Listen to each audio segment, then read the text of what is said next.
A Marvel MMO? Return to Returnal?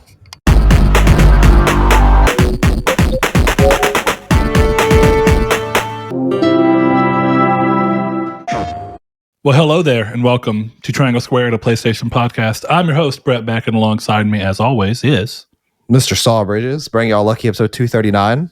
And alongside me is Mr. Do you need a mister? Oh no, why is he muted? He's muted because he was muted. My boiler was going off, so I'm like, yeah, I'll just let it go through the intro. But hi, I'm Chris Figs. I'm here. I spoke into the ether. I just hope someone's watching it. I'm going to leave that in the video version specifically. Just what?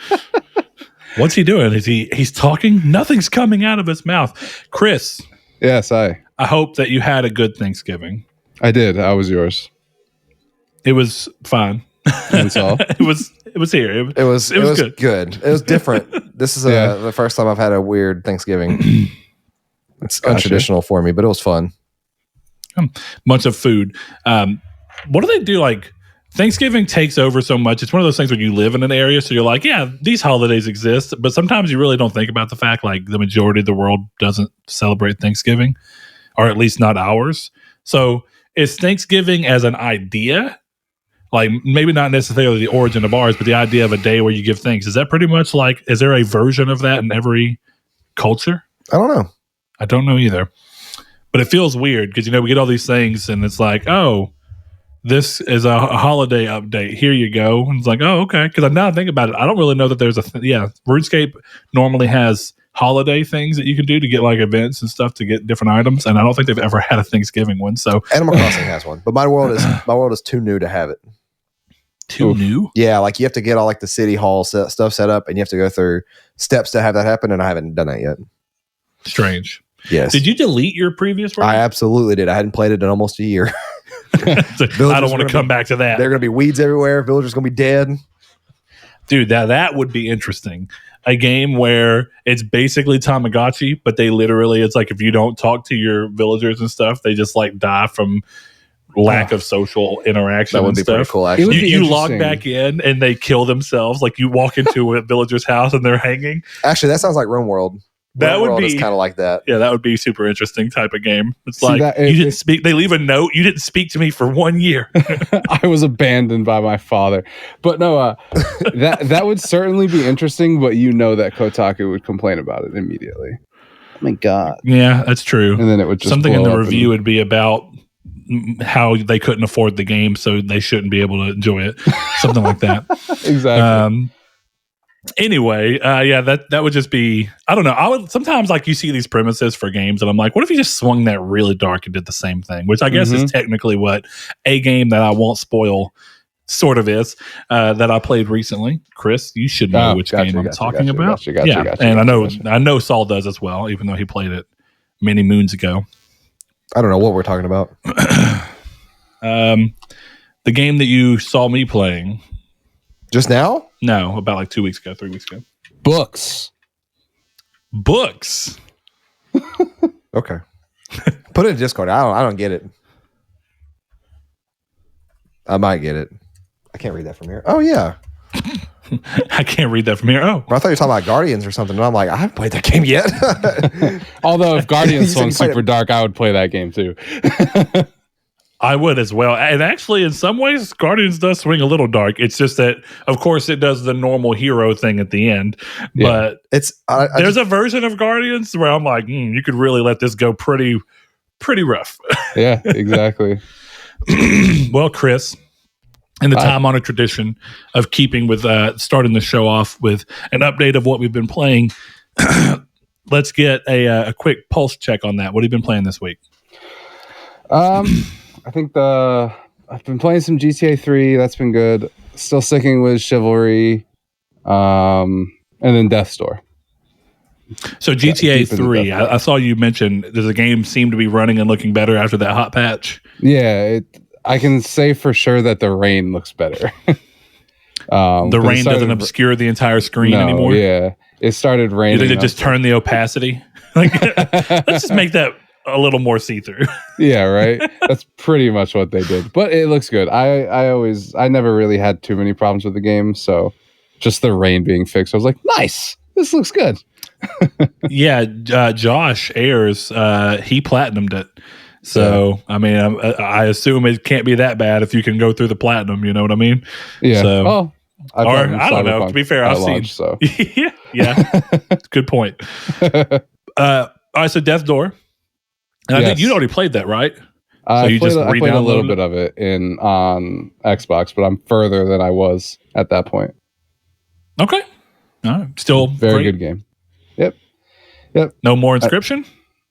I know I still have Inscription. I haven't played it in a while since I got to Act 2 because it's a little I don't want to spoil too much of it, but it like changes the game entirely to like a completely different type of game, and it's kind of confusing. Confusing. But very cool. Okay. It was just I spent because it's like Slay the Spire, so I spent like 20 hours trying to beat the bosses, and then so I got used to that gameplay, and then it switches up completely to something else. So now it'd almost be like if you played Hades, you went all the way through, you defeated Hades, and then it's an entirely different game now. Yeah, if like Hades became Earthbound. Okay, interesting. That's basically, yeah, interesting to hear. That sounds like go play Inscription. What's that one game called? I probably will. It was an indie hit like 4 years ago. Why can't I think of what it's called? Undertale. It's like a side Undertale, yeah. Oh, Undertale. Oh, really? Yeah, you were 100% correct on that actually, because Undertale is like that, where it's misleading in what it is. Yes. This is I would say this is closer to The Messenger if you played that than it is to Undertale. But yes, I see what you're saying. The Messenger, is that like you're a ninja? Yeah. Is that the game? That game is actually hilarious because there's one scene right at the beginning when they're introducing everyone and they go, the white guy hasn't gotten here yet, so you have to go save the world. It made me laugh. That's funny. So I noticed that you left out Halo, and I know you've played a bunch of Halo. I have played a bunch of Halo. Yeah, this is a PlayStation, so I didn't want anyone to get mad at me. I mean, I feel, but here's the thing: I'm going to go ahead and take the limelight for a second. I've not turned my PS5 on besides on accident using turning my TV on and automatically turning my PlayStation on, and going on about 2 weeks between work being crazy and me not really having anything that's pulling my interest and being tired and just wanting to hop in and play something that I can drop at any moment and not really care about. Like, I don't want to get invested in the story and be like, I'm tired, I want to go take a 2-hour nap. Yeah. So I've just been playing online stuff. Plus, end of season for Sea of Thieves came, and it's almost done. So I've been playing Sea of Thieves and Halo only until today. I bought Cyberpunk on PC and gave it a little bit of a try. Didn't get very far at all. Just wanted to see how it kind of looked and ran. But I got level 100 in Sea of Thieves. So I got the really cool Jack-O-Looter outfit, and it has an emote where I can spin my pumpkin hand around. Super cool. So yeah, I've played a battle pass done right. And a little bit later, we're going to talk about a battle pass done terribly. Catastrophically wrong. But yeah, between that and Halo and trying to do its battle pass stuff too, it's been a good time. The Fiesta event in Halo is really fun. I think the biggest downside is that I really like the Fiesta mode, and after today, or is it today or tomorrow? One of those two, it's gone. So unfortunately, it won't. I'm curious to see how much more of Halo's old things like gun game and whatnot come back as just events. Yeah, that you can't choose to play at any time that you want. Versus, I'm not sure. I understand the logic of having everything in one queue because it's like, we'll keep the player base not split. But yeah, I don't want to play any more oddball, my guy. Like, I really don't. See, I don't mind oddball. But I know that you've mentioned that you don't really care for oddball, or at least you're tired of it. I've played, like, obviously this is an exaggeration, but I think I've played a total of like 6 Slayer matches in about 50 oddball games, and I'm like, I don't want to play this anymore. Exaggerating. That's not too far. Yeah. Which is why I do like that it's easy to be like, okay, instead of quick play, let's run down to big team battle, and you have a better idea of the type of game you're going to be playing. So Only thing about that is like their version of Gambit. I can't remember what it's called, but that has the power cells in it. That's a fun game mode too. Yeah, it is a fun game mode. But the problem I have with it is that it seems to be that most people, and this is a problem on all online games to some degree, but people are not playing to the objective. And I get so incredibly stressed when I'm playing that game mode and I'm like juggling two of them trying to get them back and other people just running around, running directly beside power cells. Yeah. So just so they can go get kills and like not even with people close and just running completely by them. Like you don't even care about what the game mode is. Thankfully, that's one of the things that they've responded to is that the reasoning for that is that not only can you not pick to play Team Slayer, so if you can't pick to play that, people are just playing that on their own in oddball. True. But it's also the challenges. So like some of the challenges require you to get like 5 like assassinations in a game or over the course of games. You can't do that while you're trying to play the objective on Power Seed. So you're just going to run around trying to kill people from behind. Yeah. So like they said that they're working on that for full release. So I guess at that point we have 10 days to see, or 11 days. Is it the something 9th like that? Yeah. 8th that it comes out. But we have X amount of days to figure out how exactly this is going to work. Yeah, because the biggest problem I found is that, and I've done it myself, and that's why I know I try to play objective as much as possible. But when you're really just trying to move through these challenges, they often push you to play the game in a way that's actually going to be to the detriment of your team and your KD, just so you can complete a dumb challenge. And I just don't think that's the way to push an online game. But we'll talk about that in a little while we kind of have a bigger topic at hand in regards to everything. But Saul, what you been playing? Speaking of challenges, I played Halo Infinite and I did something pretty cool. I think I got the exclusive shader for the week by completing every single weekly challenge. Cool looking shader, at least from what I saw. Willow Tea, it is pretty cool. The like on the little black part of the Spartan, it's like little flower, like floral design. It's really cool. Yeah.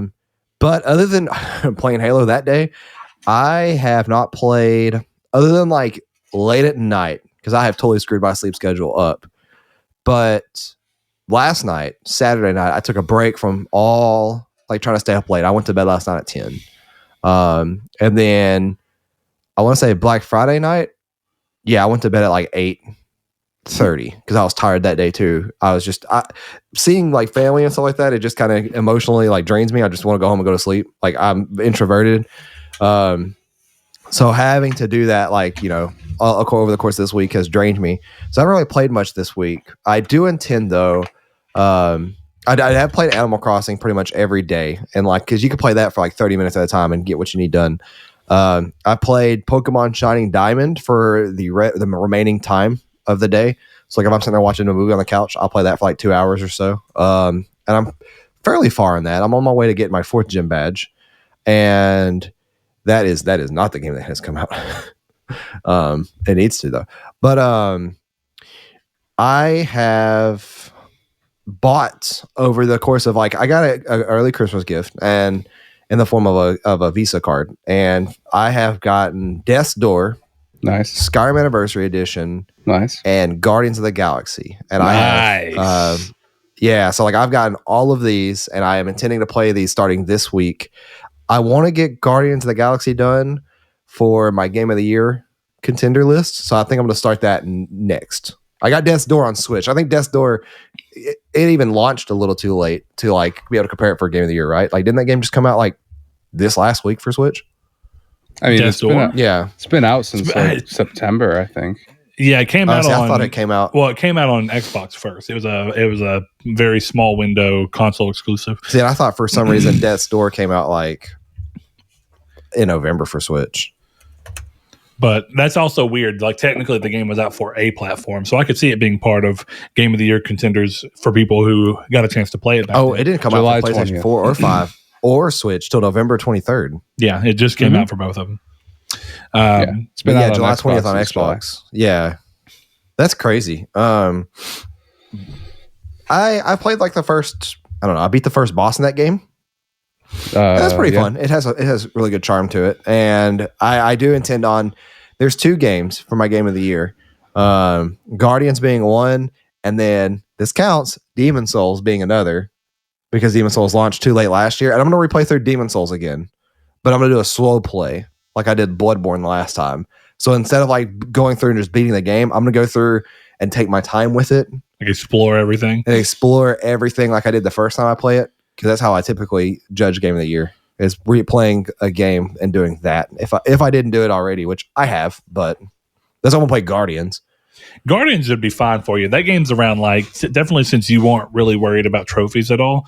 That's like a 18-hour game, did you say, Chris? That's the perfect length for a game. 18 to 25 hours. Just give me that all I'd day, say every day. 18 to 20 for the average person seems Honestly, right. I feel like you could beat it. If you weren't going for trophies, you could beat it in 10 hours.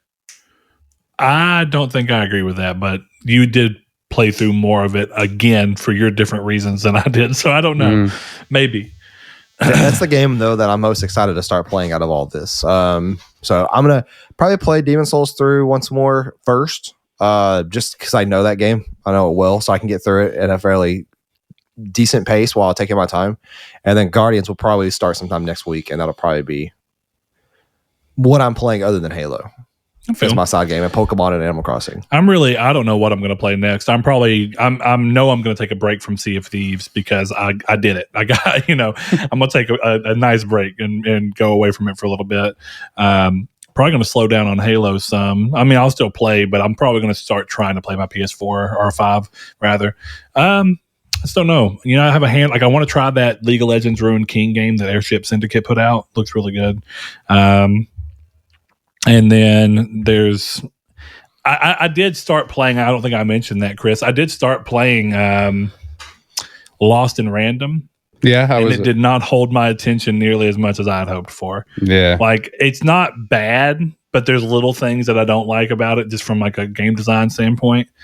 So I don't know. I may try and come back to it eventually, but it's just, I don't know. It's weird because that was one of those games like that looks awesome, and then playing it, I'm like, not as awesome as the trailers and gameplay looked, which kind of leads me to that thing of like maybe it gets awesome and it's just a little slow right now. But yeah, I could see that being the case. I'm trying not to play games I've played before because, I was talking about trying to knock out the Game of the Year list, which there's so many games in that. I'm starting to wonder if I can really pull that off since I've done zero work toward that in a week where I had plenty of time to do it. And then also the reason I bring that up is because I didn't know this until like a week ago, and then my buddy Donovan messaged me, but Rune Factory 4 is coming out for PS4 and Xbox One and PC even on December 7th, and that's a game that I played hundreds of hours on the DS or the 3DS originally. I'm trying not to pick it up on Switch. Because it's on Switch and it's been on Switch, but I was like, but looking at it thinking like Rune Factory 4 with a platinum that I could probably get. But do I really want to play that game 300 more hours for the remainder of the year? Because I won't play anything else. I do, but that's the thing. I will not play anything else. So, yeah, I think I may just hold. And the only thing, it gives me hope that maybe Rune Factory 5 will come to PlayStation. And maybe I won't play it on Switch. I'll just wait for it to eventually come to PlayStation after whatever exclusivity window goes away. Yeah. Because the only reason this is coming is because they're clearly wanting to bring this to a bigger audience, right? I mean, PlayStation had Rune Factory games on PS3. But they were always not the mainline style. It was always like a different version of it. So either way, looks good. Be good, hopefully. I'll go ahead and get it out of the way that I forgot to post Community's Take in the middle of everything. Like we were having the conversation. I felt like every day was Sunday since I've been off work. So I know that's part of it. I didn't even realize until we 2 were hours recording. ago. Yeah, or an hour ago. We just won't have one. This is going to be a relatively short episode just because of the way the news is anyway. So we hope you guys had a good holiday if you were on holiday. And if not, just had a good week. Yeah. So if you've stuck around and you know us well enough through holidays, this is kind of how every holiday week works. This short episode, it's typically missing a segment or something, but we're here. Yep, we're here. And thankfully, Chris is here too. Chris's holidays were almost ruined. I'm kidding. He is we is he. You hear that sigh in Chris's breath? But before we get into the news, remember that if you like the show, share it with anybody that you think might like it. If you're listening to us on podcast services and they have the ability to rate and review, please do so. Helps other people know if the show is worth their time. And if you're watching on YouTube, you can like the video, helps get it up in more people's things, and subscribe if you haven't. Again, helps get us in front of more people. But without further ado, going to go ahead and head into the news here. The first piece of news is rumor has it that December PS Plus games will be Godfall, both PS4 and PS5 version, Mortal Shell, and Lego DC Supervillains. We should know December 1st, which is just a couple of days after this episode will go live. I think it's Wednesday. So we should know relatively soon, but we're getting to this point where it feels like every month these games are getting spoiled before PlayStation can get anywhere. So I think PlayStation should just move up when they start saying these, like, let us know a week earlier than you usually do. Yeah, right. Because that's normally when these leaks come out, a week before we would find out. Pretty good month. I mean, I don't. Godfall is kind of the perfect game, I think, for PS Plus. I don't think it's a terrible game, but I just think it was a hard sell at $60 or $70 as a new IP. So this is a good spot for it, and I think more people would play it and enjoy it for what it is in that round. So see about that. Next thing up, Sackboy continues to get festive in its continued post-launch support, this time adding a turkey costume to a big adventure as a free Thanksgiving update. So again, that question becomes, is that available everywhere, or is it only available to U.S. users because Thanksgiving is a U.S. holiday? Let me know. I'm kidding. If nothing else, you just get a turkey costume for free, even if you don't do Thanksgiving. So, just you want to be a turkey. Are turkeys elsewhere? Like, do people in the UK learn what turkeys are? I don't know. Everyone's got a hand, right? You've traced it, the turkey here. Yeah, if you didn't do a turkey hand, then, I mean, what have you done? Yeah, better things in life. Whoa. Would you spend your, like, did you put your hand down and, like, trace it and it looked like a giraffe or something? Like a koala? I mean, how regional are we getting here, You put your hand down, it looks like a water dragon, And I don't know. Hey, how come koalas aren't considered bears? I mean, they're called koala bears, but they're marsupial, so I don't know. It's because they don't have the koalifications. Good times. It's not. It's the farthest from good times. It's the worst times. All right, next thing up in the news, Marvel seems to be continuing their expand into more corners of gaming as an investor presentation prematurely revealed that Dimensional Ink Studios, the developer behind DC Universe Online, which has been running forever, it seems like, is working on an MMO based around Marvel, which, first of all, I guess rip DCUO at that point, because I don't know that I'd want to be keeping up two different, superhero-inspired MMOs at once, but we'll see how that works out. Considering the source, not much is known outside of the information there, except for that the project is being considered longer term. So I'd expect it to be a few years away, probably 2023, 2024 at best. This is interesting because I loved DCUO when it first came out, and I played the crap out of it. I even liked it with the subscription. I thought the subscription was fine, but then it went free to play, or at least subscription free and then eventually free to play. But the problem with DCUO is that it's continuously had player base, but they've never given the game like a big revamp. And so it's kind of stagnated out over an entire console generation, and now we're going into yet another one. So the fact that there's not like a PS5 version is not surprising because you don't really have to have it to even play on PS5. But it leads me to wonder, like, is it about time to close DC Universe Online? That probably, sadly. But it did just come out on Switch not long ago, so maybe not. We'll see. But with me loving that game back then, if Marvel's dumping more money into it more consistently and they play their cards out right and make this potentially free to play from the get-go, or at least you don't have to buy the game and you just pay a subscription, we'll see how that kind of ends up working out. But this could be really good. I mean, I think that the developers have the chops to do it. They just need the budget to keep it up and a big hit at the immediate side. So, Saul, what do you think about this? I think it's interesting. What if this game actually reinvigorated DCU Online to come back and have like more stuff? Granted, from the same studio, probably wouldn't work that well. Wait, I've got it. Are y'all ready? No. Get DCUO going back strong, revamp it, have this Marvel thing going, and because they're the same developer, eventually do a crossover event where it's Marvel versus DC. That'd be cool. That would be sick. There'd be a lot of licensing having to be done there. Yeah. But that would be sick. Chris, would there be? Because they have the licenses to both, right? So couldn't they just kind of do it? Yeah, but I think you'd have to allow. I think you'd have to tell Marvel, "Hey, we want to do this," and Marvel and DC would have to be like, "We agree." Yeah, that'd be cool. Like I would play it more. I missed out on the big old DC hype train mainly because I don't really like DC that much, aside from like Batman. So you've never played Batman. DC Universe Online, have you? No, I never have. And I've watched people play it though. Like I've sat down next to somebody playing it and it looked interesting. It's got some of my favorite MMO mechanics in it, like things I've wished other MMOs would have for years. Like one of the big things is I love the choice of, which is basically a weird version of transmog, but you have to pay for it. Just styles. When you get a piece of armor, if you've previously had a piece of armor, you unlock the style of that armor. So if you get a new one, you can just apply that style to it in your menu without having to do anything extra.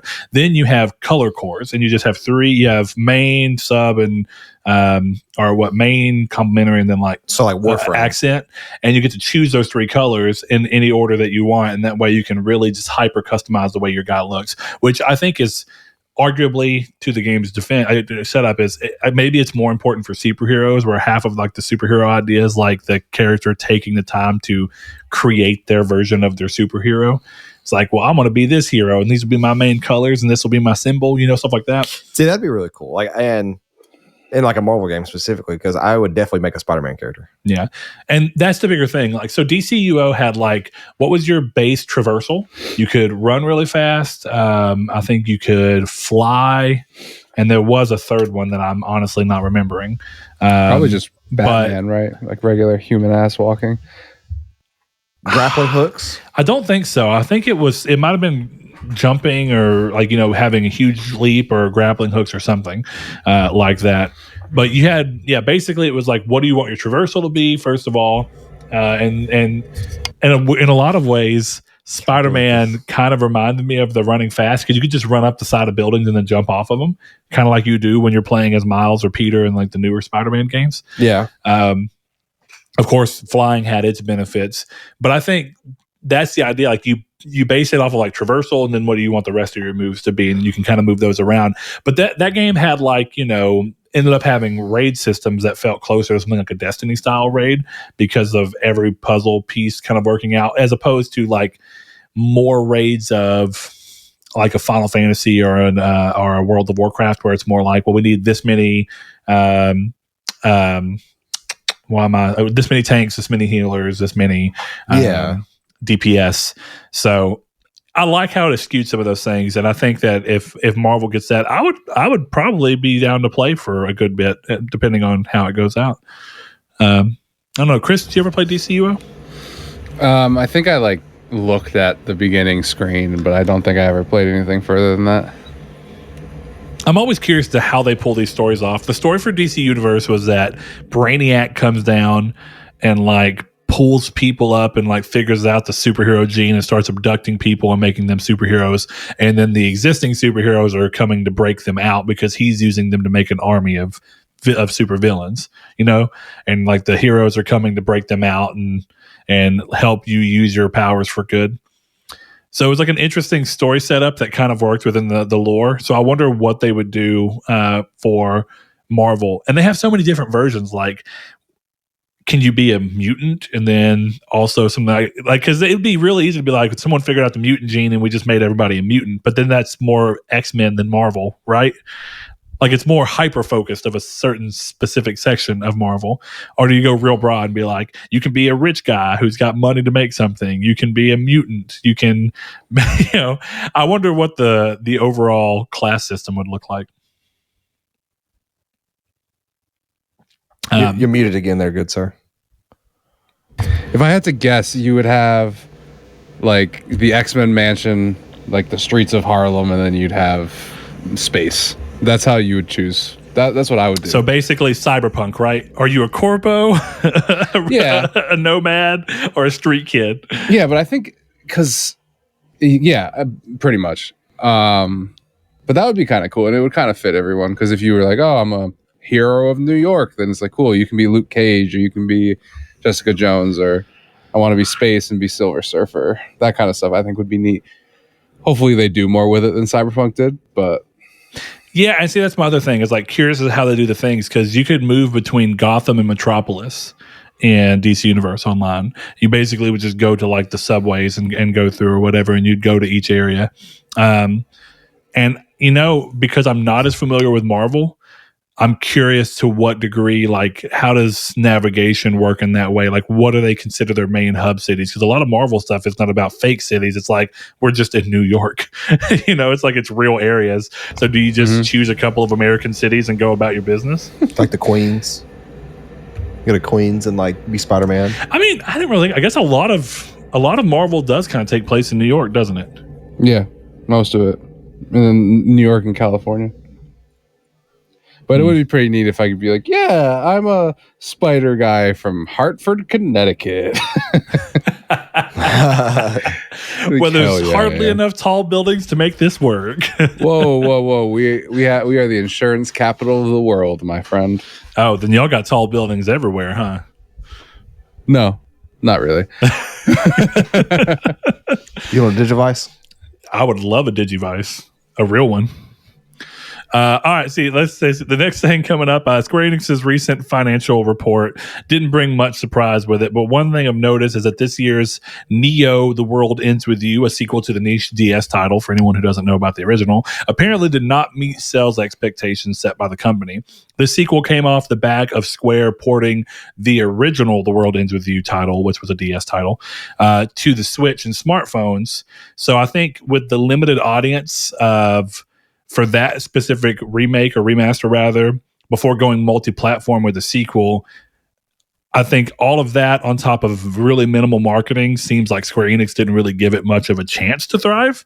But whether this means the end of the franchise or the series remains to be seen, but it is a little surprising because Final Fantasy and Kingdom Hearts both saw their biggest sales numbers ever last gen, whereas this game did not get lucky and hit the same heights. So it's a rare miss for the Japanese-led games from Square, and it's a little unfortunate for the series. I never played the original because it was on DS, and I didn't play this one due to timing, so I hadn't played it yet. I was loosely interested in it, but I never got around to it. Saul, did you ever play the original? I did. I loved it. I didn't pick this game up either because of timing, but I always find it interesting that like Square did this and EA did this with Titanfall, but it's like they make a niche game like remaster / remake / sequel / prequel, whatever they choose to do, and then it doesn't sell well enough, and then it's like it didn't sell well. Well, yeah, because it's niche. Like it's not going to sell well, right? Well, that's part of it. What kind of sales expectations did they set for this game? That's true too, because like think back to like what you're talking about with advertising. I don't remember seeing much about this game.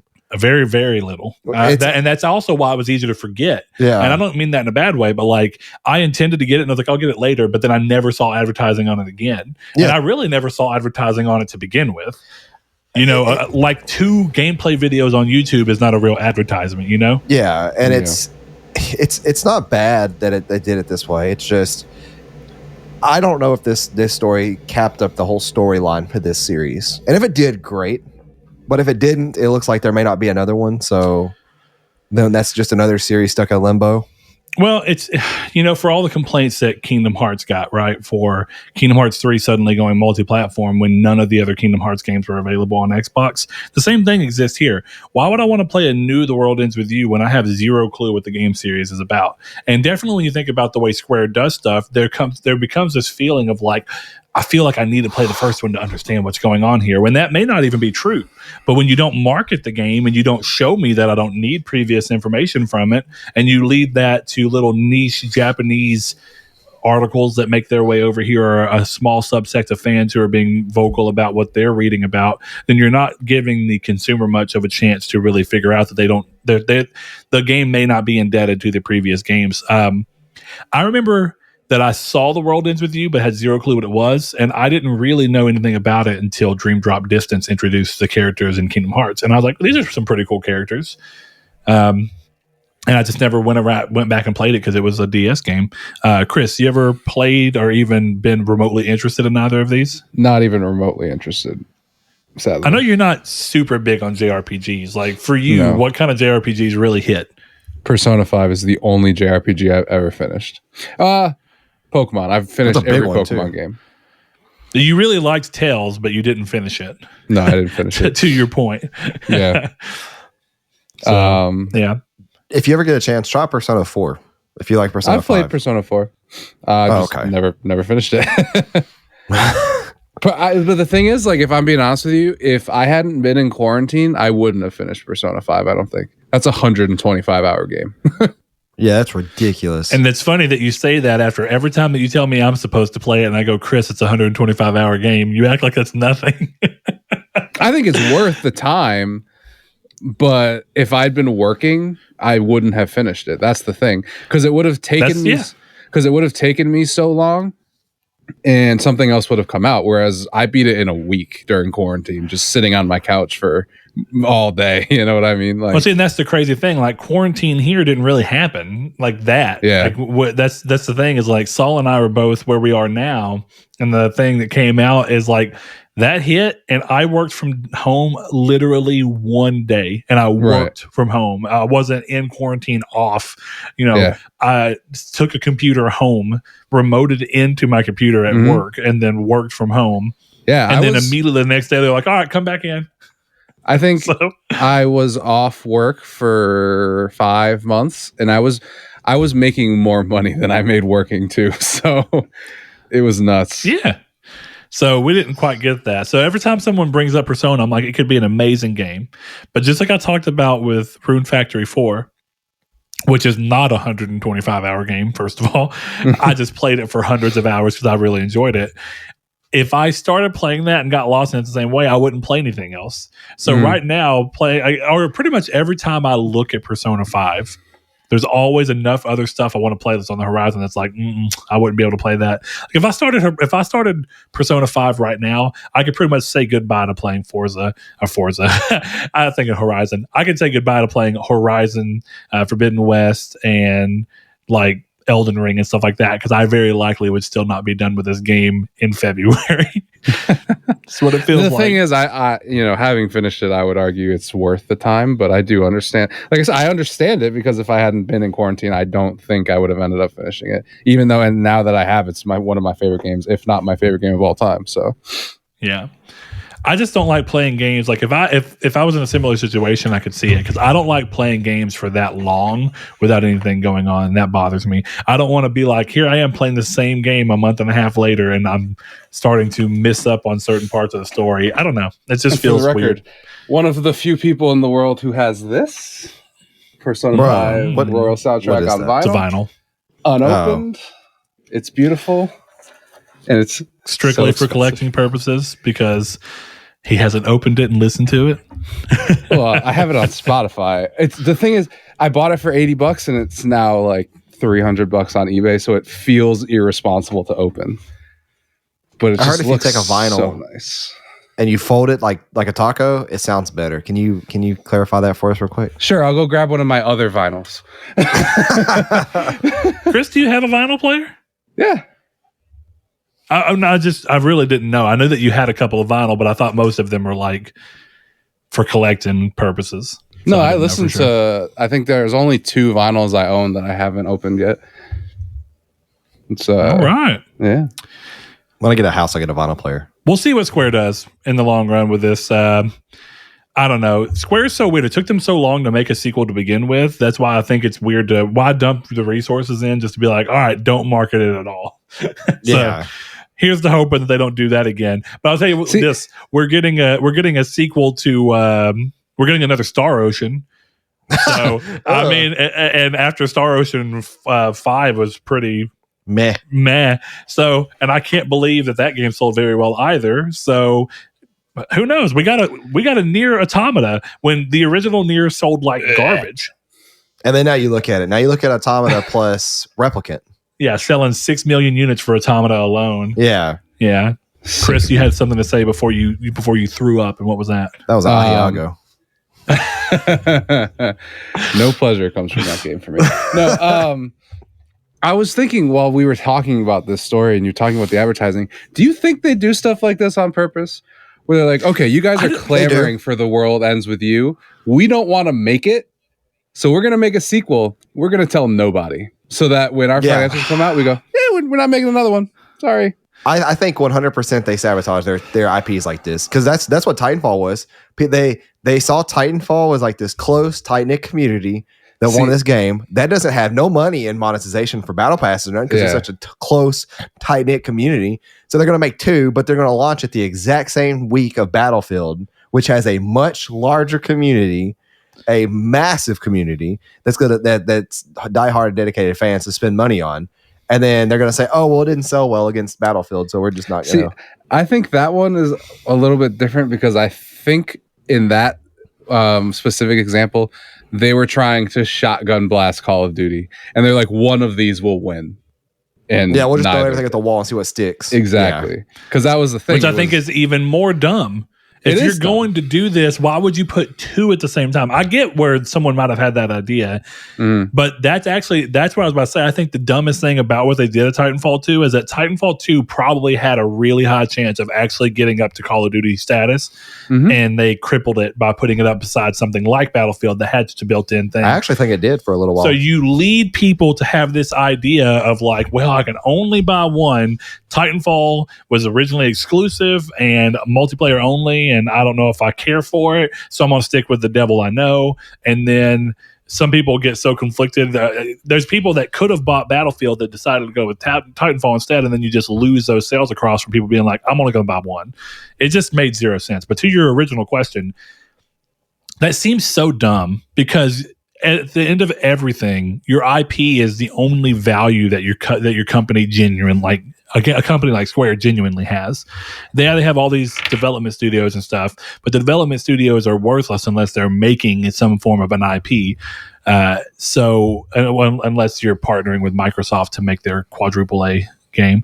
But to that end, I feel like it makes zero sense to be like, hey, here we have this little IP that has some kind of inherent value. Let's devalue it completely by making a game, not doing anything with it, and further devaluing our IP. I just think it doesn't really jive with anything, but I get that it's real easy to look and be like, why did they literally burn this into the ground? Like they gave it zero chance to do anything. Yeah.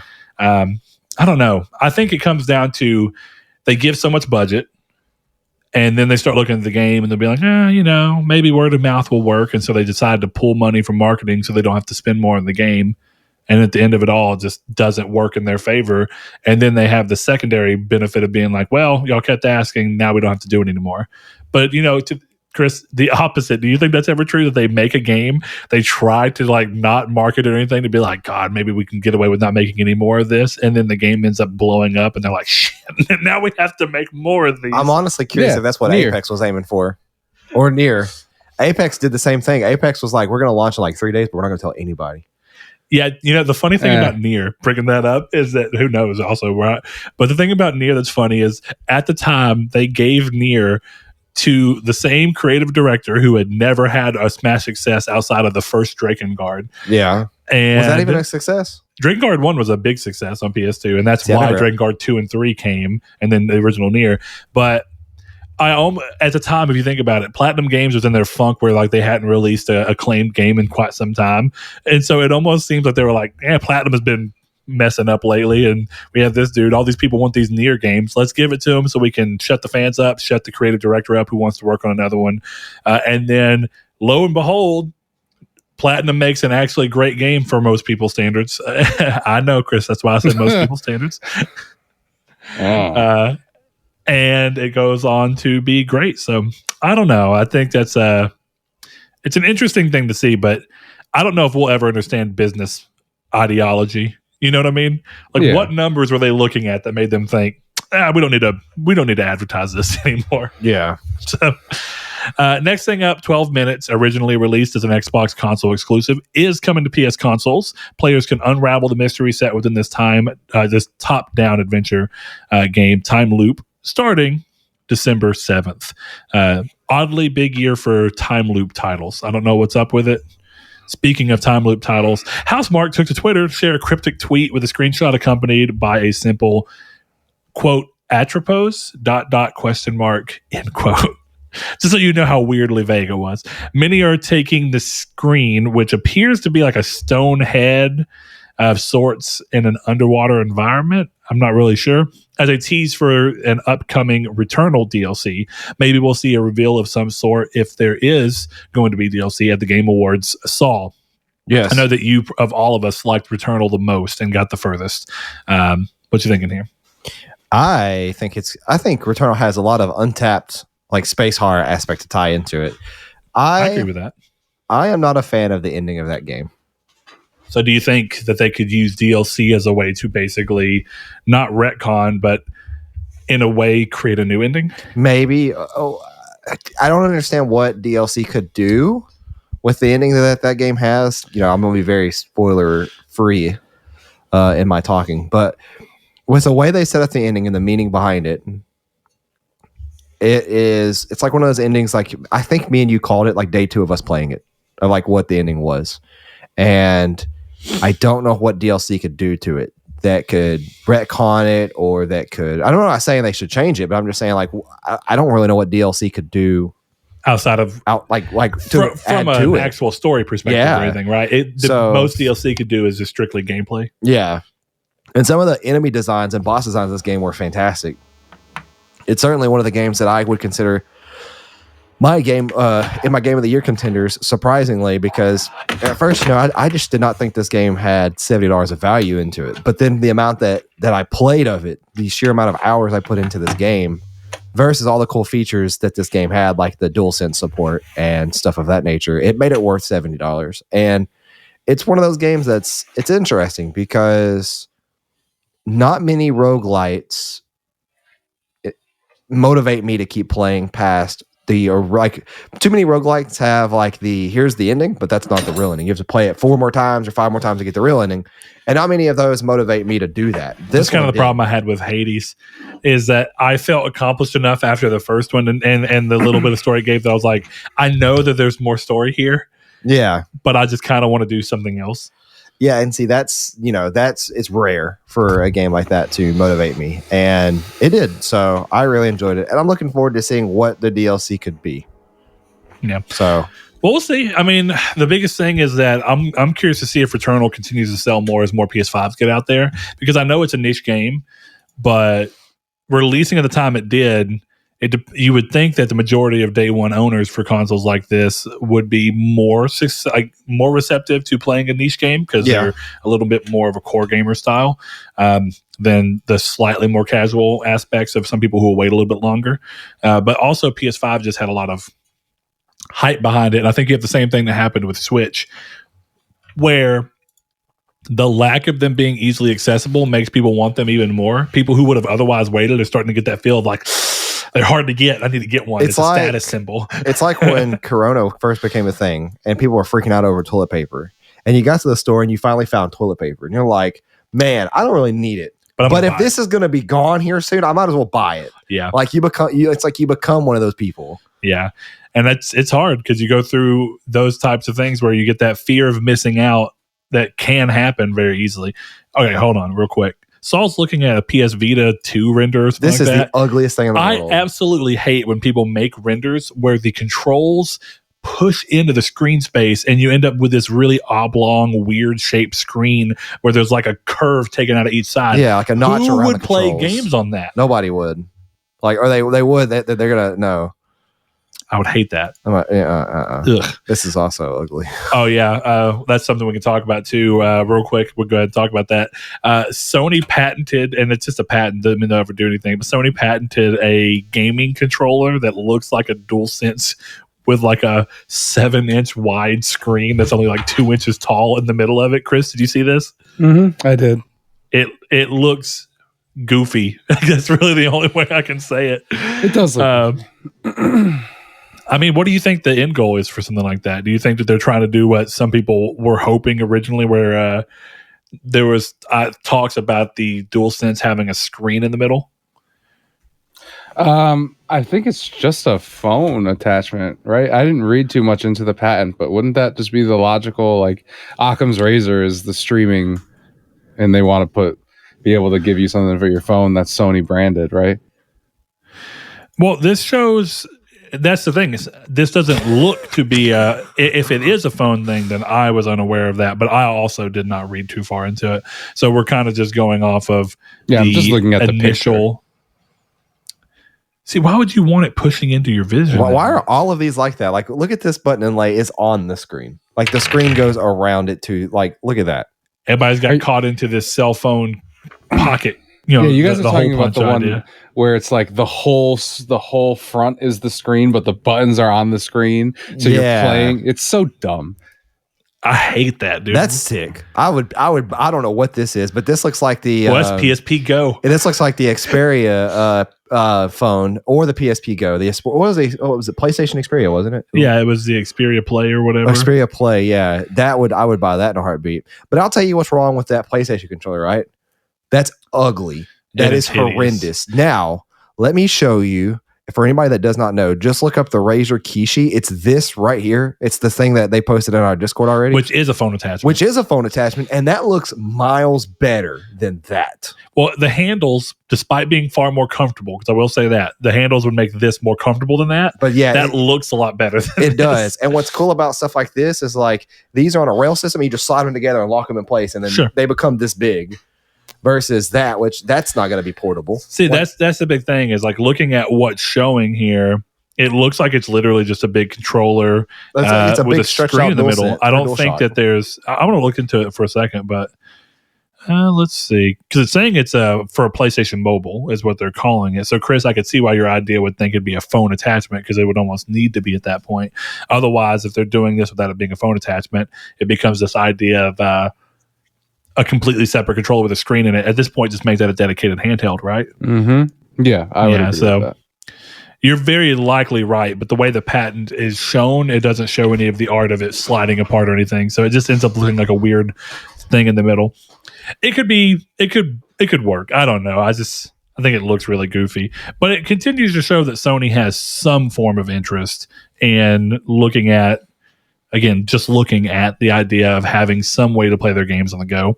And with the apps for remote play continuing to get more and more robust and support features for like DualSense and stuff, I could see this becoming a thing where you basically get DualSense features. Now, you know what's weird about this? We're in the age of the DualSense, and yet this patent is a DS4. Yeah. Everything about this looks like a DualShock 4. I don't know why Sony would be patenting something that is technically going back in design language. I mean, it might just be easy reference more than the DS4, you know. The shape of the DS4 is so easy that, who knows? Yeah. I don't know. It's interesting to see regardless.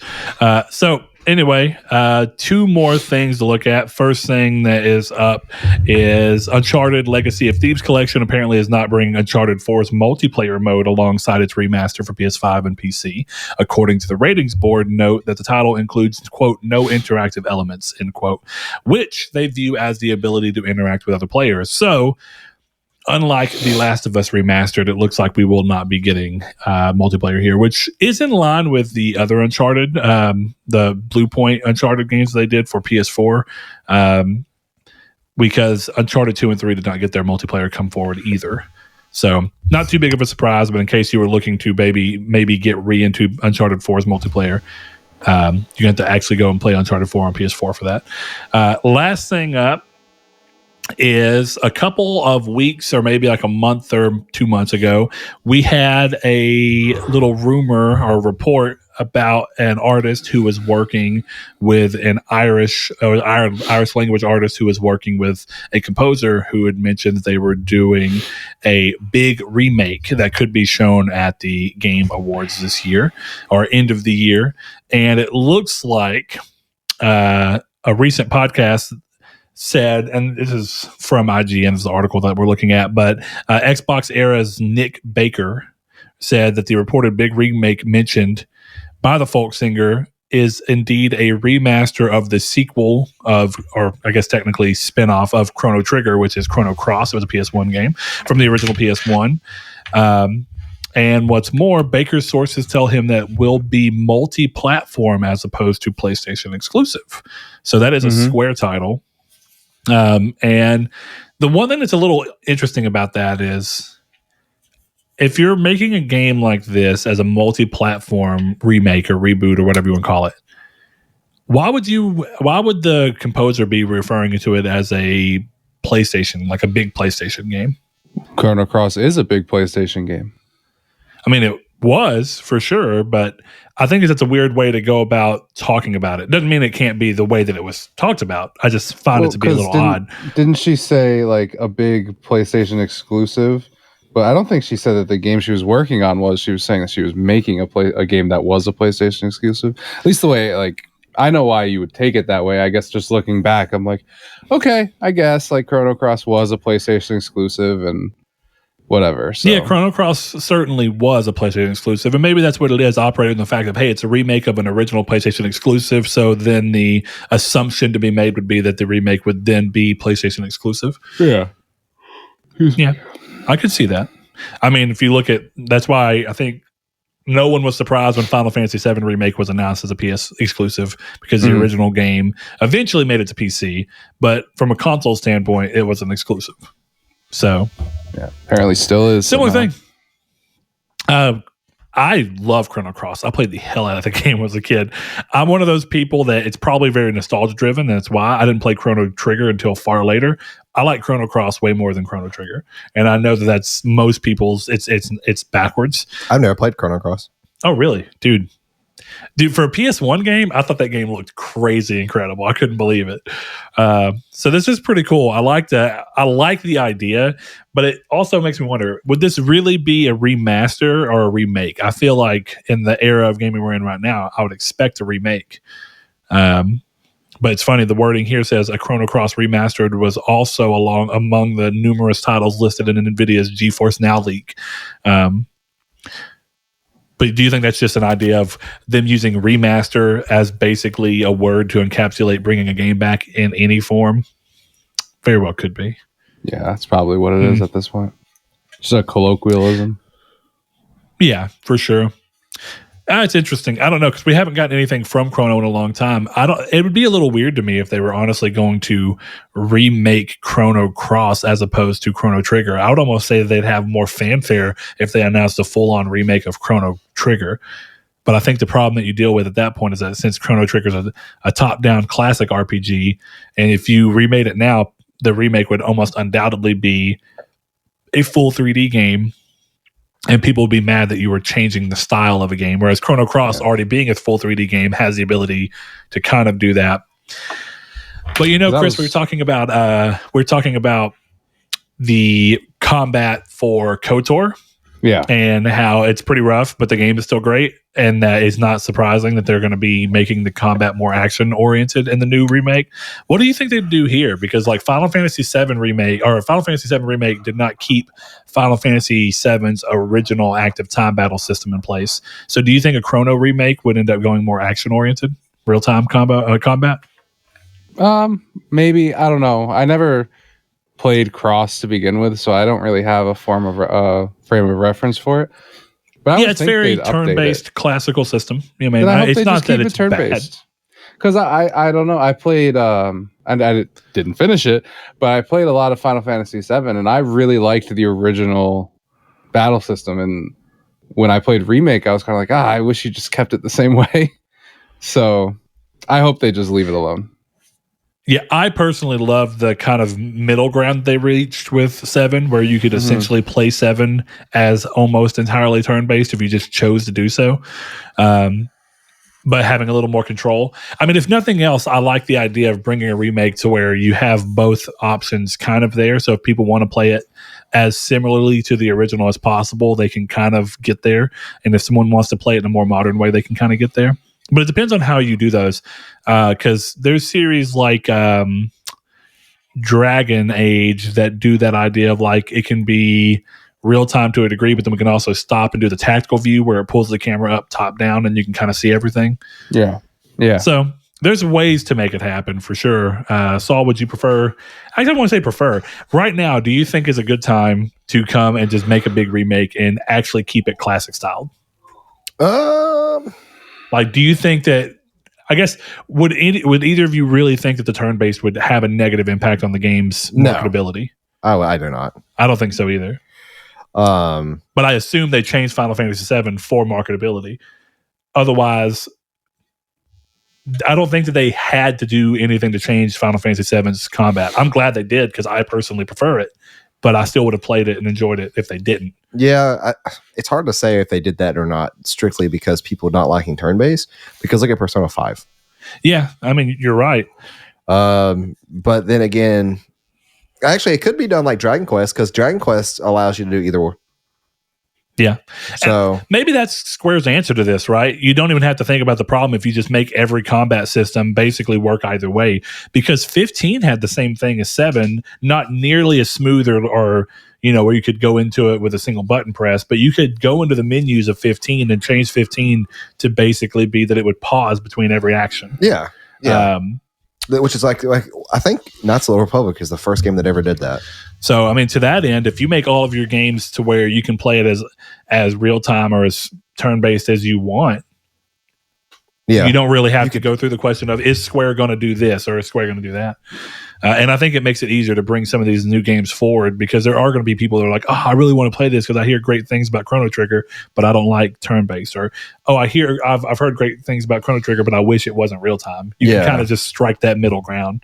As long as you really make it to where it's easy to do. I think Final Fantasy VII did a really great job of smack R2 and it pauses the game, basically. You know what I mean? Pretty much, yeah. Yeah. So I think that is it for the news. So with that, Chris, you were going off on a tangent from a very simple question that Saul asked, and I want to hear your tangent in full. Saul asked, Saul was talking about how we didn't really go out of our way to bring up the topic on the show about Elder Scrolls being announced as an exclusive, Elder Scrolls 6 being announced as an Xbox PC exclusive. And he brought up, is the game going to keep the quality and style of like a Fallout 76? Or is it going to go back to the quality you expect from something like Elder Scrolls Skyrim? And to that end, Chris kind of started in on something. And I told him to wait. Wait till we were married, Chris. But here we are. We're married, middle of the show. You can now open on our marital bed. You can talk about your problems with what you perceive to be the issue with Xbox exclusives moving forward, or if nothing else, Bethesda games on Xbox exclusive moving forward. Would you like to clarify which one of those it is, I guess? I think it's both because I think if you look at what they did to Halo's multiplayer, and like Halo's in beta, they could completely change this. But I think a couple weeks ago I had said that I think Game Pass is going to screw with games and it's going to make them more microtransaction laden, because how else are you going to make your money? And then Halo comes out and it's a progression transaction mess. That's the entire problem with that game.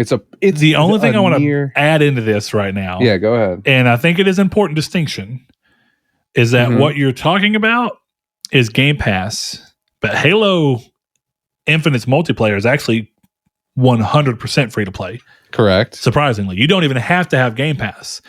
So I'm curious as to why Halo Infinite to you is indicative of why Game Pass games, why Halo Infinite's multiplayer, which is completely free to play, is indicative of the problems that could come from Game Pass. I'm not saying you're wrong. I'm wanting to hear kind of where your thoughts are on that. To me, I know this is technically not true, but realistically, from now on, every single Microsoft game is a free-to-play game. Every single one is. It's free to play. Or at least $14.99 to play, right? Or $1, depending on who you are. So no matter what, free to play. So every game is going to have something. It's going to. Maybe not. Again, I could be wrong here, but I think if you look at Halo and you go, they're doing this to Halo? How do you expect me to be confident in Redfall not being a mess? How do you expect me to be confident in Elder Scrolls 6 not being a mess? Like how? Because I think Redfall's an interesting. I think Redfall's an interesting idea of that. When you said it the other day, that it makes you significantly more worried and less interested in Redfall. What is Redfall? Redfall's the game coming from Arcane Austin. The vampire thing. the vampire. Oh game. yeah, that's right. And here's the thing: is that the little all CG thing was like, oh, this could be cool. And then the moment I saw gameplay, I was like, well, I don't the know all about CG this. thing didn't make it clear that it was a battle royale either. Well, it's not a battle royale. That's not this one. Oh, is it not? No, okay. you're thinking of the Bloodline Vampire the yeah, that's Masquerade. right. Yeah, These look identical. well, that's part of it, is that they have similar games they're marketing, but this is coming from Arcane Austin, so the team behind Prey, if I remember right. They were the ones who did Prey, and they assisted with Deathloop to a degree.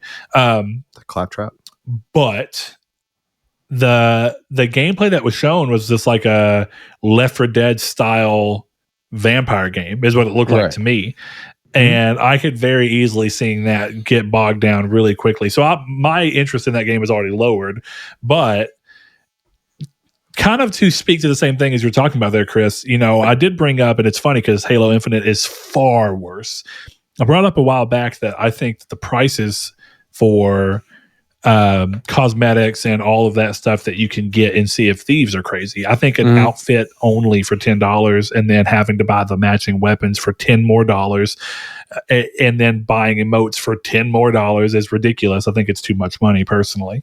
But I didn't realize it's funny how things get put into context sometimes, because that was an example of a game that you do have to buy, but is, like you say, arguably free to play, or at least subscription based, depending on who you are, per a pretty low dollar amount.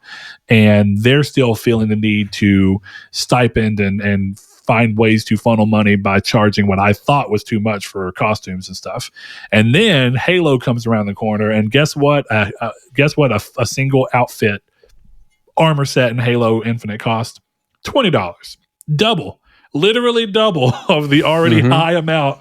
I already thought that Sea of Thieves was twice as expensive as it should have been. I would buy an outfit for $5 and then buy the matching guns for $5, but that's not what they're doing. And you have to buy an entire ship. If you want every bit of that ship customization, you got to spend like $40 on a ship. And then we have Halo charging $15 for you to have a sword around your waist. Am I wrong in that? Is that the price for it? Not only that, I think he's about to say it. A sword you can't use. You can't use unless you do the battle pass. I was going to swear. The event battle pass that only lasts 5 days or whatever, and then doesn't come back for 2 months. Dude, I was also amazed at how long the season is lasting. I didn't realize there's 155 days left in the season. That's crazy. Right. Because Blake was saying, I guess if you buy the battle pass, you keep it forever. But I think that is it. Yeah, that's true for the battle pass. But here's the thing about the event: the event's going away. There's nothing that says the event battle pass stays.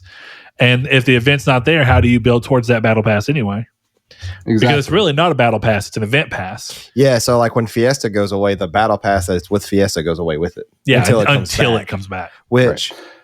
Somebody said January, which I don't know where they got that information from. I don't know if it's been announced, and I just don't care. It's in the event. If you look at it, when you're in Halo, it shows the 3 different sets of time. There's 3 more windows or whatever. Yeah. Well, it's not only that. It's like I don't know if y'all have done it, but like the Fiesta Battle Pass, right? You can you rank it up by doing challenges in Fiesta. You can't rank it up all the way. You can only go to 7. Yeah, you can only get to level 7 until January. I'm 6 right now. It's about to be 7. Like why? I don't know why that. I honestly think that 343, this is their first foray into a free game like this. So like they've just misstumbled. And my maybe it's my naivete, but I would hope that they would fix this upon hearing complaints. They can't. Well, I should say that I didn't hear this directly from 343. It was stuff I was reading about this situation. And supposedly the whole thing is that the monetization and all of this is built around this system. So maybe the challenges get easier, but as far as I can tell, it's not moving away from this. So this is Halo progression.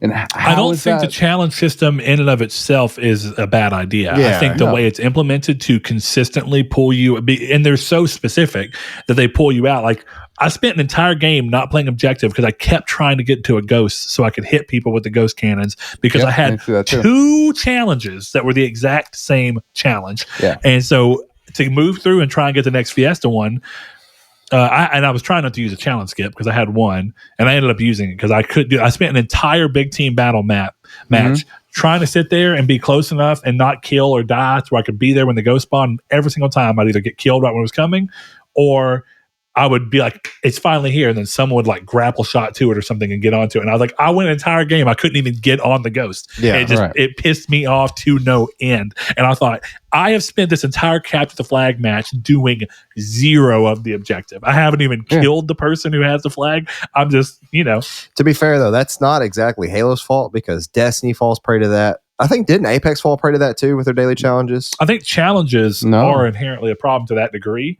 Because Destiny has bounties, and like in bounties, like it's you go to Crucible, and like your Crucible bounty may say something like get 40 pistol kills or sidearm kills, and you're playing Control, which is the same as Stronghold, and it's like nobody's trying to cap these objectives; they're just trying to get pistol kills.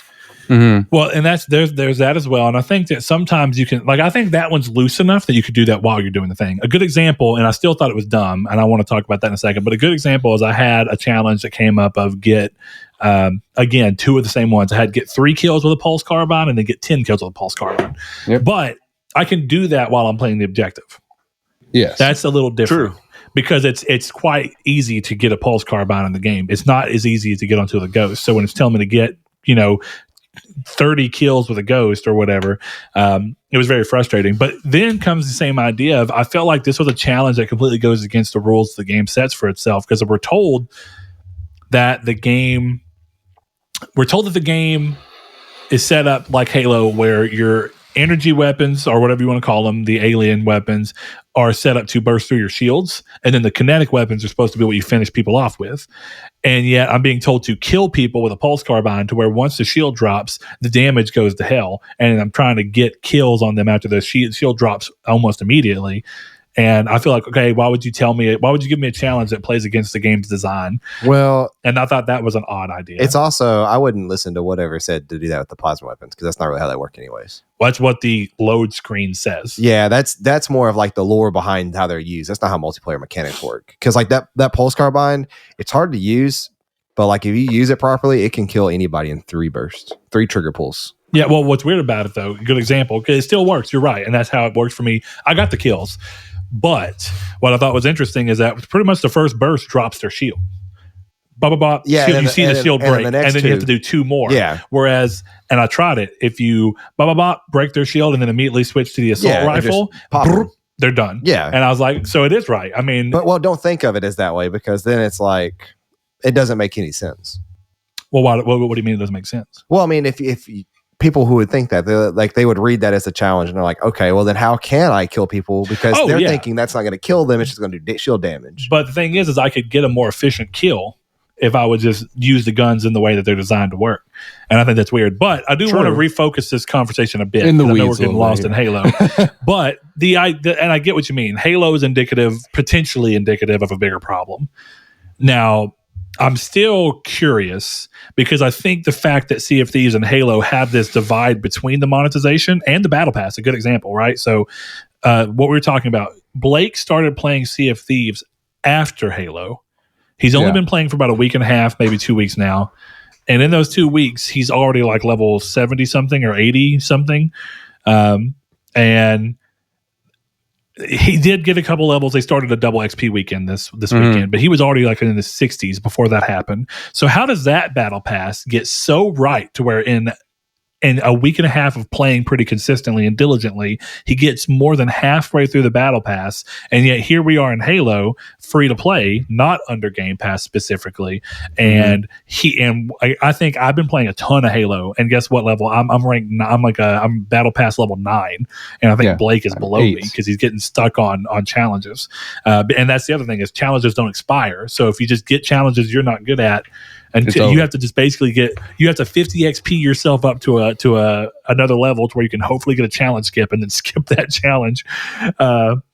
So to that degree, I think that those are very interesting games that I would almost argue.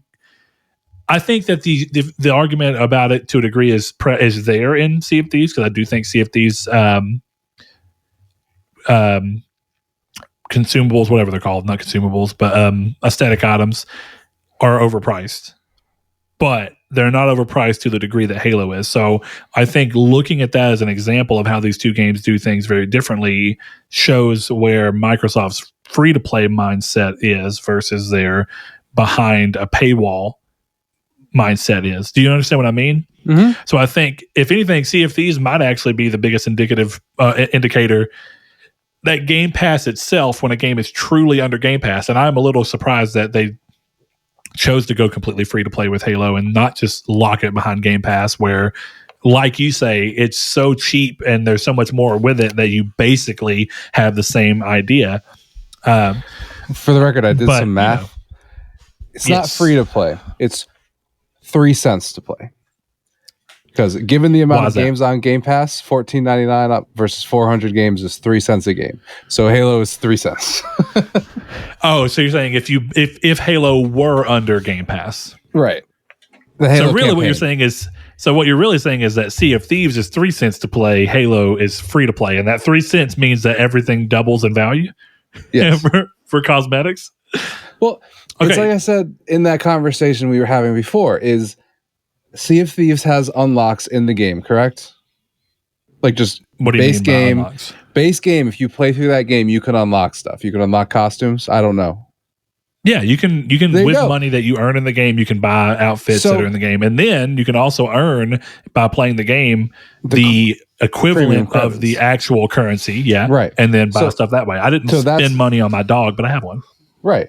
That's my point, is that with Sea of Thieves, there is stuff. So everything you buy is supplemental to what's in the game. So maybe that $20 is too much, or $30 for the whole set, but you don't need to do that. And in Halo, as far as I can tell, there's no unlocks. If you don't buy a battle pass and you don't buy anything in the store, you are always in that single Master Chief suit. Right? So, well, no. There's still armor and stuff on the battle pass that's free. Very little, but you are right. Little. There is a couple.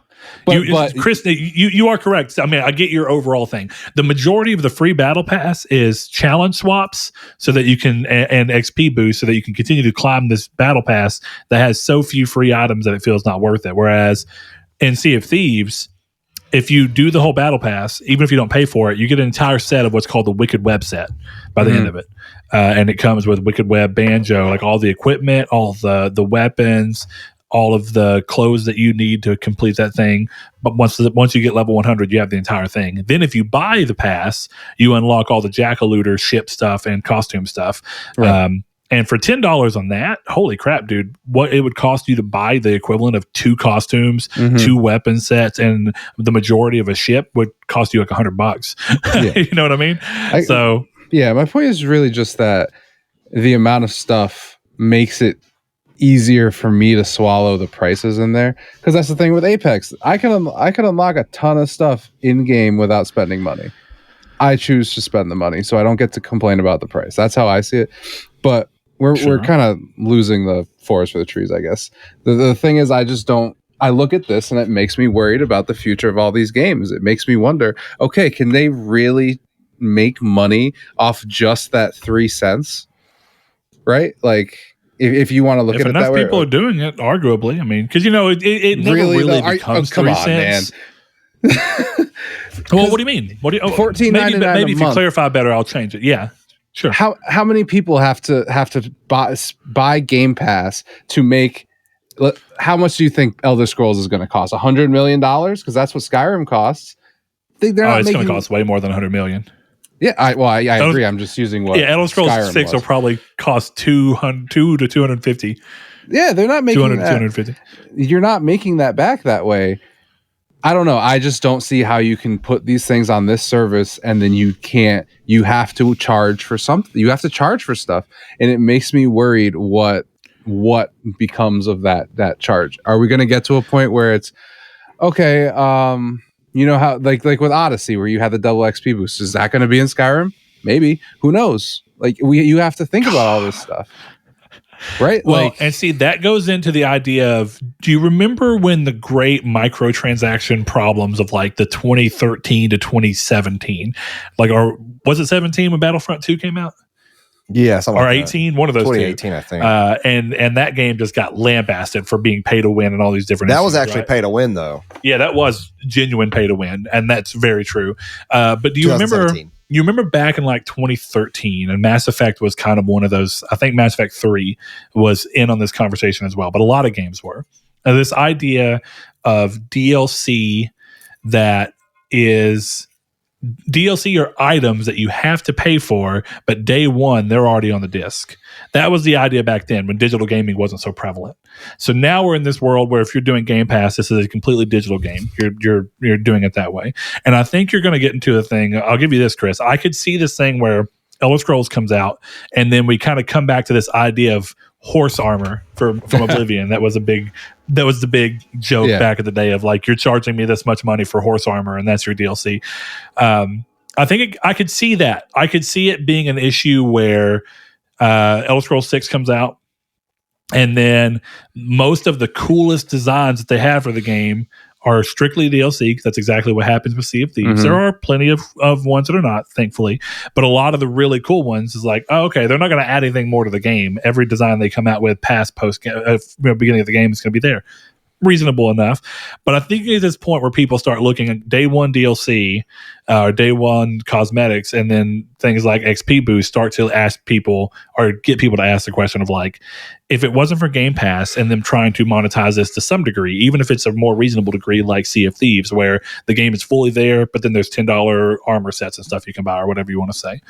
Mm-hmm. But I could see that coming to where people start to ask the question of, if this was not on this service, if there's an XP boost on there that you can buy, would that XP have been the normal XP gain rate that they would have originally designed the game around, and then they chose to break that, like I feel like Odyssey did, and put it behind a paywall because they wanted to push people into trying to buy it because it speeds the game up to the actual cadence that the game should be? That's one question, arguably, right? It depends on where you stand. Maybe you like the grind and you don't care. It depends on who you are as a player.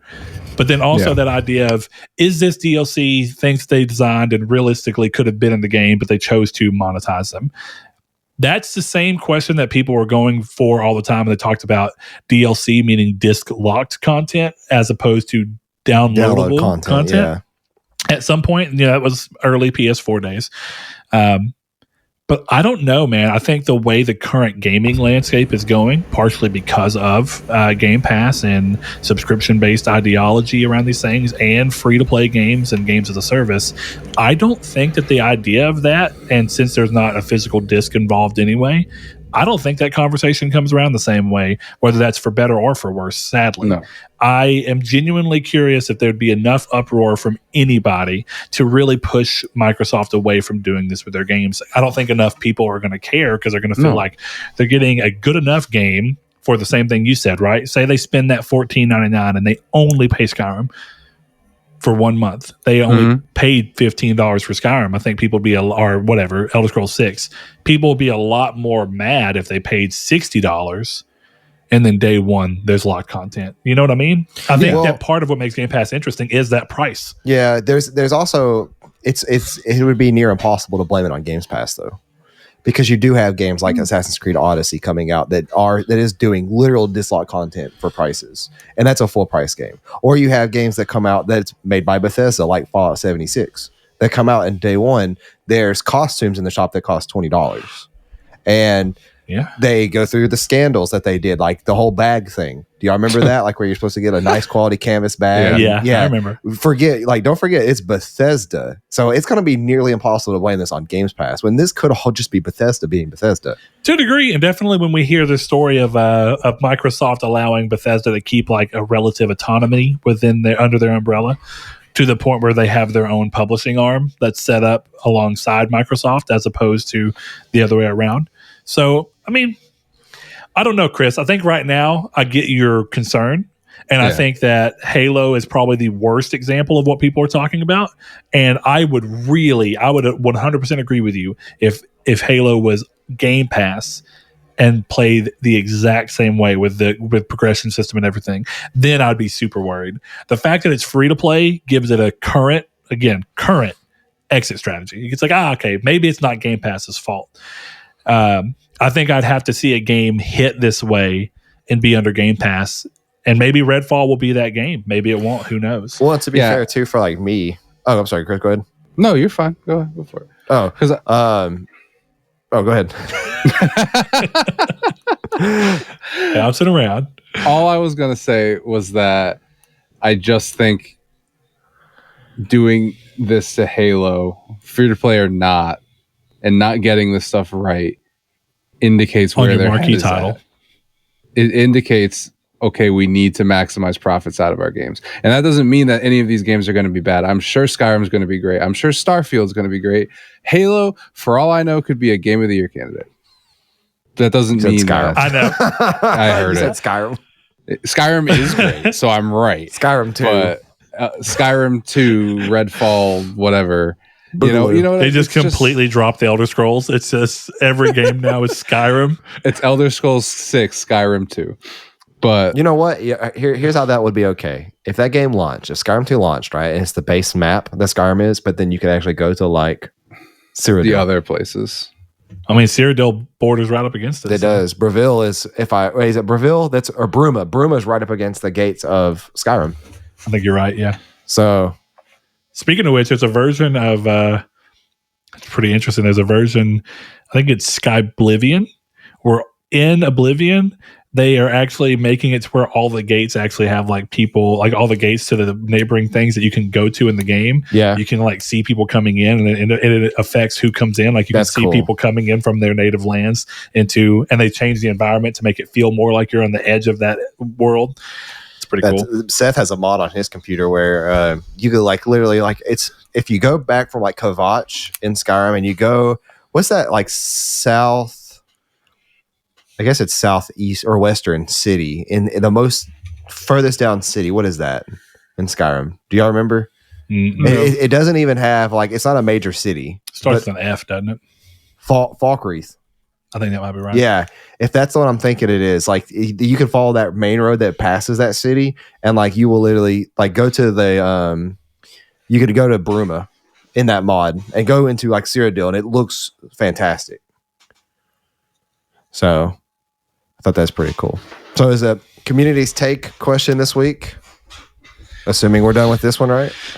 Yeah, I think we're done. I mean, like I said, I think my real answer, too long didn't listen, is going to be I understand the concern, and I think this is the strongest example for the people who've been, because Chris, this is not saying anything to you, but this is something that people have been saying for a long time. Mm-hmm. I just think that, like you said, this is the first time where you've really seen it so egregious. Exactly. But it also has the fact that it doesn't quite count because it's free to play. So it leads you in this point of like, how indicative of it is it of a problem? And it might be, and it's just this one has an out. So I think my too long didn't listen is I need more evidence. That's so rude. I don't like that. Too long didn't listen? Yeah. Well, too long didn't read exists. So, I mean, Yeah, true. It's hard to do that when you're an hour 27 in the podcast and you're trying to wrap up the conversation we just had. Falkreath, we were right. It is Falkreath, yeah. Yeah. But so, anyway, yeah. My Chris, TLDL would just be that, like, I don't think any of these games are going to be bad. I don't think playing them is going to be bad. But I think you're going to see stuff like when Skyrim opens, it's marketplace first, that kind of stuff. Skyrim, whatever, Elder Scrolls 6, marketplace first, kind of trying to push you more towards that. And that's the things that I think you're going to see. I don't necessarily think the Halo progression is Skyrim is going to be like, you have to get your challenges done to get your next destruction magic level. You know what I mean? I was actually just about to say, you don't think that the Elder Scrolls 6 is going to have a battle pass? That's no. Actually, you know what? If it had multiplayer, give me. All right, listen, Todd Howard. Give me Elder Scrolls Battle Royale. Here's the thing. You don't even need that. I'm going to tell you right now what they should have done this entire time. Going so far as back as Oblivion, all they needed to do was make the arena storyline. After you complete it, you can just play online with the arena and you and another player into like the a arena. Ranking system. Dude, that would have been amazing. Or the arena system in Oblivion is so good. I could fly into the map of Skyrim on a battle bus akin to a dragon. It'd be a battle dragon. With 99 other players, and they could drop me down into the map of Skyrim, and we could have Battle Royale. Dude, that would actually be a humongous battle royale map. That would be way too big. It's like the most dangerous game, ass game. But it's weird because with us being a PlayStation podcast, I know that there are some people that are very zealous about PlayStation, and I don't blame them. I mean, I love PlayStation as well. But I'm still gonna go ahead and say that the community's take will be, what do you think about Game Pass in terms of its potential impact on monetization and games getting pushed out further? Now, much like Chris said, we're not necessarily talking about whether the quality of the games themselves are going to change in a massive way, though I think there is an argument to be made that Odyssey, for me, Assassin's Creed Odyssey, was a worse game because the quality went down because of how much I felt like I had to grind. But that is more of a personal opinion. I don't think that's a little harder to be objective about, Yeah. So I think more looking at this as, how much of an impact do you think that monetization is going to have on Microsoft games under Game Pass moving forward? And if that will impact quality, I guess, comes down to personal opinion. So we'll ask that for you guys and kind of see. Please try to actually be reasonable about it and don't just immediately go Xbox and Game Pass suck. I mean, if that's your opinion, you can have it. I just don't think it's going to add much value to the conversation that we had. I am not putting that in our community's take doc next week, if that's what you write. Again, you have every right to have that opinion, and it may even be valid as far as you see it. I just don't think it furthers the conversation. So we'll ask you guys to just be honest. Even if your answer is that you think Game Pass is bad for gaming because of these things, that's a fine answer. Just explain why, and I will be happy to kind of read it and talk about it. Because for that, like, we're having this conversation because I think all three of us want to play Elder Scrolls 6, right? I 100% want to play this game. Yes. So we're all hoping it's going to be good. There is no like, oh, I can't wait for Bethesda and Microsoft to screw up. I'm like, no, please do it right, because when Game Pass is on PS5, I can't wait to play it.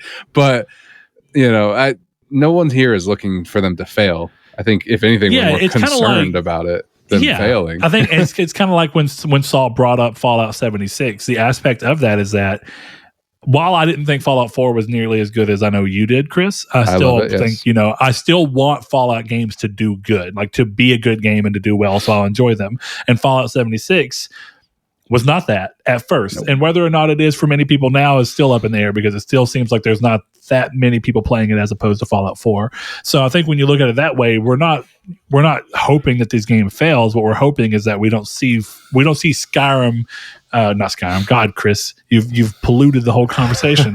The Elder Scrolls 6 follow a similar path where it kind of falters when it should be a big title. I think the big saving grace to take away this is that in the recent interviews that Todd Howard did, where he pretty much confirmed about Microsoft making the Elder Scrolls 6 an exclusive, is that they are very aware of the fact that they got lucky on top of the game being a great game, and the fact that Skyrim is like a 10-year game. A decade down the road, you can release Skyrim again and people still want to play it because it's a great game.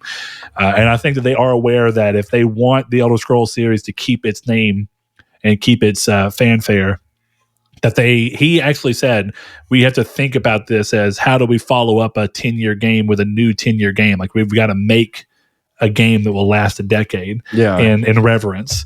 So to that end, I think that Bethesda are aware of the challenge at hand. Starfield will probably give us a better idea of that's going to be where we really see it first. So we'll definitely see how this ends up impacting things. But until next week, I think that will be all. Is that correct, guys? That is correct. You can find us on Twitter at Triangle SQRD. You can find us on Facebook at Triangle Squared, a PlayStation podcast. It's a group you can ask to join. You can also find us across almost all podcast services. If you find one and we're not on it, let us know. We'll try to get on it. And most importantly, also YouTube. But most importantly, you can hit us up on patreon.com/Nartech, and that's where, if you choose to support us, you can, just for as low as $1 a month. It helps us out.